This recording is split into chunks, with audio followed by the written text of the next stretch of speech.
Bonjour à tous. La paracha de cette semaine se nomme Vayera. Dans cette paracha, il s'agit véritablement d'une étape importante dans l'histoire du peuple juif, puisque nous assistons à la naissance de Yitzhak. Mais justement, cette naissance de Yitzhak intervient à un moment particulier, puisque la semaine dernière, nous avons vu Abraham faire quelque chose que depuis nous faisons tous les garçons à l'âge de 8 jours, la Brit Mila. C'est en effet dans la paracha précédente qu'Abraham s'est enfin circoncis sur l'ordre de Dieu. Et puis, seulement ensuite, nous voyons Yitzhak naître. Voilà qui attire l'attention, évidemment. Finalement, Yitzhak est le premier juif à naître d'un homme circoncis. Abraham lui-même s'est circoncis, bien sûr, très tardivement, très âgé. Il n'était pas né lui-même d'un homme qui avait fait la circoncision, par définition. Yitzhak est donc bien le premier.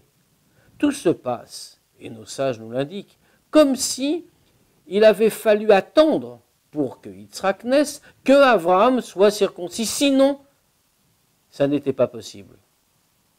Qu'a donc de particulier Yitzhak ? Pourquoi doit-il avoir cette sainteté supplémentaire qui n'a pas été demandée particulièrement, par exemple, d'Abraham ? Bien, pour répondre à cette question, il faut s'arrêter sur la différence entre les deux personnages.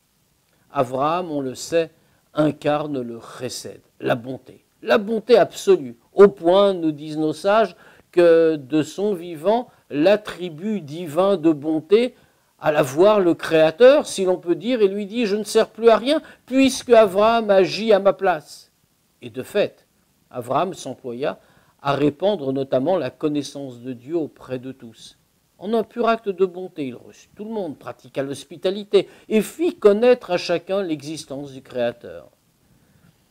Oui, sans aucune distinction, parce que telle est la nature de la bonté dans l'absolu. Elle ne fait pas de différence entre telle ou telle personne. Elle se donne totalement. Finalement, vu comme cela, la bonté, c'est une espèce de don d'en haut. C'est pour cela que la bonté est comparée à l'eau, qui part toujours du point le plus élevé et ne s'arrête pas tant qu'elle n'est pas parvenue au point le plus bas. Abraham est donc chesed, la bonté, le bien. Mais alors, qu'est-ce que Yitzhak ? Yitzhak, comment le décrit-on dans le texte de la Torah ? Nous allons le voir une fois grandi, où la paracha nous le décrit très longuement, en train de creuser des puits. Et à ce moment-là, on peut s'interroger, mais pourquoi ce long récit ? Il aurait suffi de nous dire que Yitzhak a creusé des puits en une phrase. Mais non, là, de nombreux versets viennent nous dire il a creusé des puits à tel endroit, et puis ils ont été rebouchés par ses ennemis, et il les a encore creusés, etc., jusqu'à ce que finalement il parvienne à ses fins et que l'eau jaillisse. Qu'est-ce que c'est que l'acte de creuser un puits ? Ce n'est pas comme l'eau, symbole de la bonté, qui descend du haut pour aller vers le bas.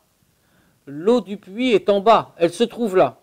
Elle est simplement masquée par les pierres, la poussière. Le travail de Yitzhak, c'est de retirer ces obstacles, de retirer la pierre, de retirer la poussière et de permettre que l'eau qui se trouve tout au fond, dans un effort de tension extrême, jaillisse à l'extérieur. Oui, cette attitude-là, cet effort de tension, d'élévation vers le haut, à quoi cela s'apparente-t-il ? À ce que l'on appelle en hébreu la gvoura, pas au sens habituel de sévérité, au sens de rigueur, de contrôle de soi, de maîtrise, de tension et d'effort, d'élan vers le haut. Voilà ce qu'est Yitzhak. Une grande différence entre les deux, c'est que pour Yitzhak, finalement, il n'y a jamais d'obstacle. Puisque son œuvre, eh bien, c'est précisément d'aller toujours plus profond, de retirer tout ce qui gêne, de retirer les obstacles, puisque son œuvre, c'est de faire en sorte que l'eau vive jaillisse à l'extérieur, rien ne peut s'opposer à lui.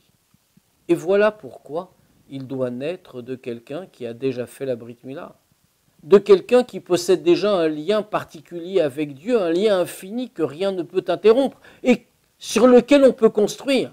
Ainsi, Yitzhak, porteur de cette puissance nouvelle, peut également établir pour toujours un lien infini avec Dieu, au-delà de tous les obstacles. On le sait, Abraham et Yitzhak sont nos ancêtres. Ils nous ont légué ce qu'ils ont eux-mêmes réalisé.